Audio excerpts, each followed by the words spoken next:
Hola a todos y bienvenidos a De Arte. En esta ocasión les voy a estar hablando del libro ya super clásico de Hesíodo, La Teogonía. Bueno, no solo vamos a hablar de la Teogonía, sino también de los trabajos y los días que está incluido en este tomo. Pasemos a lo nuestro. Bueno, la editorial, como podrán ver, es la bella y tan apreciada por muchos Gredos. Tiene unas 328 páginas, es de tapa dura, y bueno, es el clásico diseño de Gredos que ya todos conocemos, no hay mucho más para agregar en cuanto a esto. Tiene una introducción bastante tranqui y como siempre, muchísimas notas al pie que son totalmente provechosas, que, como digo siempre, les recomiendo no saltearse. Parece una aclaración un tanto obvia, pero bueno, por las dudas, se lo digo, se lo vuelvo a repetir. Para aquellos que no conocen o no saben bien quién fue Hesíodo, les voy a dar un pequeño repaso. En la antigüedad griega hay dos nombres que nunca, jamás de los jamases, pueden faltar. Uno es el gran y conocido Homero y otro es él, Hesíodo. Fue un poeta del cual no se sabe a ciencia cierta su fecha de nacimiento, pero se estima que vivió allá por el siglo VIII o principios del séptimo antes de nuestra era. Como siempre, la antigüedad es bastante complicada en cuanto a los documentos se refiere, y si ni siquiera podemos establecer que Homero haya existido, tampoco podemos establecer que, de ser así, Hesíodo haya sido su contemporáneo, haya existido antes o después. Son misterios que por el momento no tienen respuesta.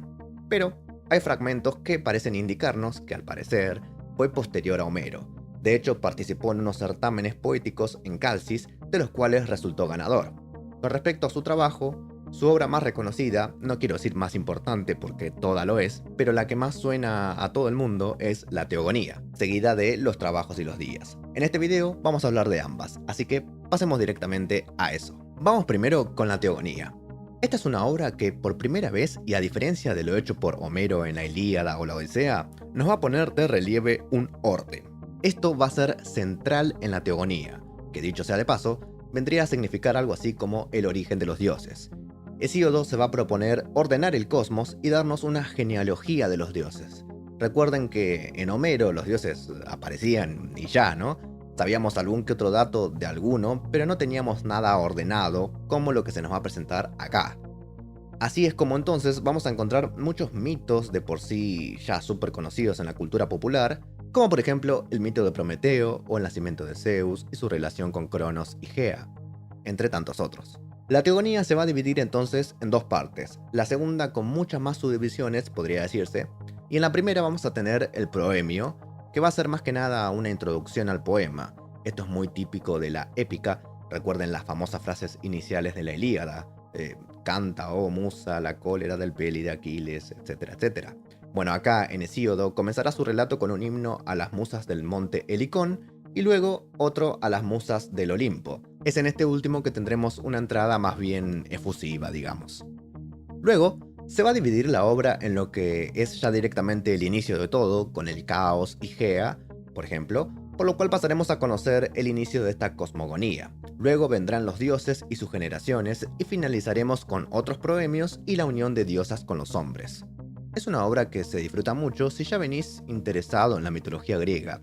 No es algo que recomendaría a alguien que recién quiera iniciarse en esto, sobre todo porque el contenido es más bien educativo, con una finalidad de orden a las cosas, ¿no?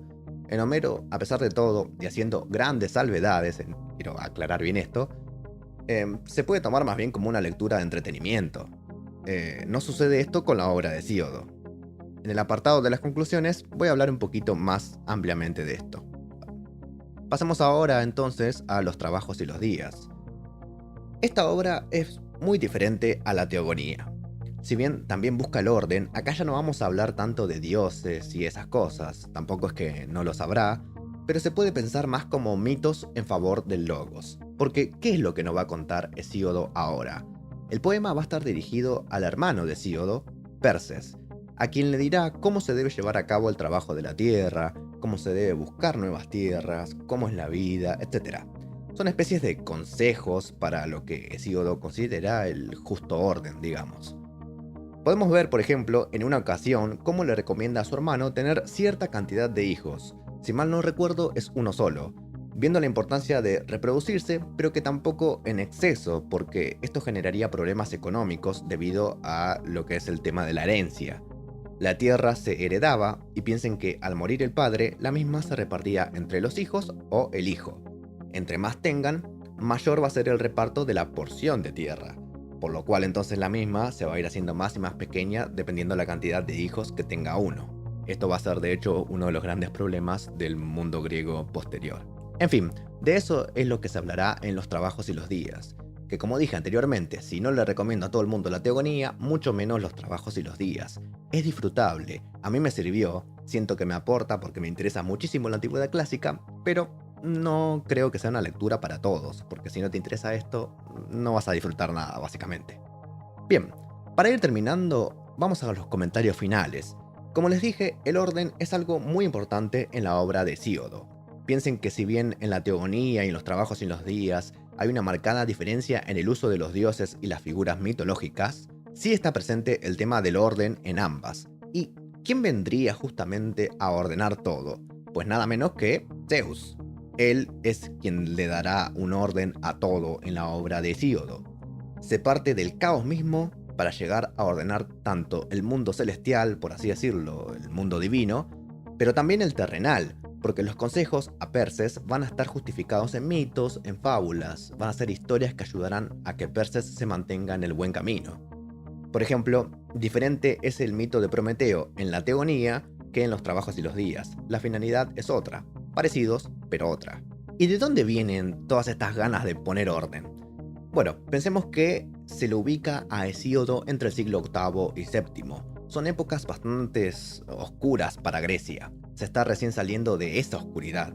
Hay un contacto entre regiones que pone de relieve cierto caos en cuanto a las costumbres, las creencias, etc. Sin ir más lejos, los fenicios van a ser un pueblo muy importante para los griegos. De hecho, van a adoptar efectivamente el alfabeto fenicio y renacerá, por así decirlo, la escritura en Grecia. Recién en esta época se pondrán por escrito los poemas homéricos. Además de esto, toda la mitología griega se sabe que toma influencia de las regiones circundantes. Por eso mismo, de alguna forma, lo que viene a hacer Hesíodo es establecer un canon, es ponerle un orden a todo y decir, bueno, este es el origen de las divinidades nuestras, poner un común entre todos los de la zona griega, digamos. Por todo esto, Hesíodo va a ser también un personaje importante en la historia griega, como así lo fue Homero. Se lo estudiará y se lo discutirá. Hay pasajes que ya en la antigüedad eran objeto de discusión por su autenticidad. Recordemos también que esta edición nos trae otros fragmentos, pero que no vale la pena comentar acá porque ya son cuestiones más especializadas, que tocan el tema de lo apócrifo y demás cuestiones. Espero que hayan disfrutado este video y si tienen alguna recomendación, si lo leyeron, si les interesa, si lo que sea, coméntenmelo acá abajo que les aseguro que los voy a leer con muchas ganas y les estaré dejando mi respuesta. Hasta la próxima.